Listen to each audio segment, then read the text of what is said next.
Hey everybody, and welcome. If you love anime but sometimes wish you could just get to the good stuff, or you need a quick recap before the next season drops, then you've found your new favorite spot. This is TLDR Media, and we're here to give you all the anime essentials, fast and fun. The episode opens with a young Izuku Midoriya watching All Might save people, inspiring his dream to become a hero. However, this is contrasted with his current reality. He is quirkless and constantly belittled, especially by his childhood acquaintance Katsuki Bakugo, Kaken, who tells him to give up. Izuku recalls his mother's tearful apology when he learned he was quirkless, a moment where he wished for encouragement instead. Still clinging to his dream, Izuku has a chance encounter with his idol, All Might. He asks if someone without a quirk can become a hero. Before All Might can properly answer, Izuku accidentally discovers All Might's secret, a debilitating injury sustained 5 years prior in a fight, not against Toxic Chainsaw, but an unpublicized one, has left him emaciated and able to do hero work for only about 3 hours a day. All Might explains he smiles to mask his own fear and embody the symbol of peace. He then tells Izuku that he cannot simply say one can be a hero without power and advises him to be realistic, perhaps considering becoming a police officer. This deeply discourages Izuku. Meanwhile, the sludge villain that All Might had captured earlier escapes, due to All Might being distracted by Izuku and his time limit. The villain attacks again in a shopping district, taking Katsuki Bakugo hostage. Several pro-heroes, including Death Arms and the rookie MT Lady, are on the scene but struggle to act due to the villain's fluid body, Bakugo's explosive quirk making the situation dangerous, and a lack of suitable quirks among them to counter the threat.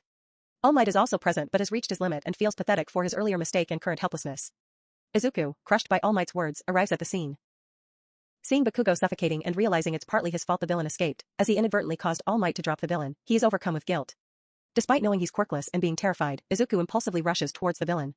He explains later that Bakugo looked like you were asking for help and his legs moved on their own. He uses his backpack to momentarily distract the villain, creating a small opening. Inspired by Izuku's selfless and reckless bravery, All Might is moved.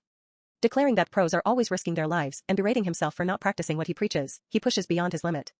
All Might uses a Detroit Smash to defeat the villain, the force of which even changes the weather, causing a brief rain shower. In the aftermath, Bakugo is praised by the heroes for his toughness and powerful quirk, while Izuku is scolded for his recklessness. Later, Bakugo angrily confronts Izuku, insisting he didn't need help and warning the quirkless failure not to look down on him.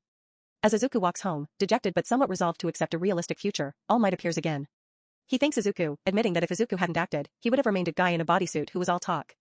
All Might explains that top heroes often share a common story, their bodies moved before they had a chance to think, just as Izuku's did. He then tells Izuku the words he'd longed to hear his whole life, you can become a hero.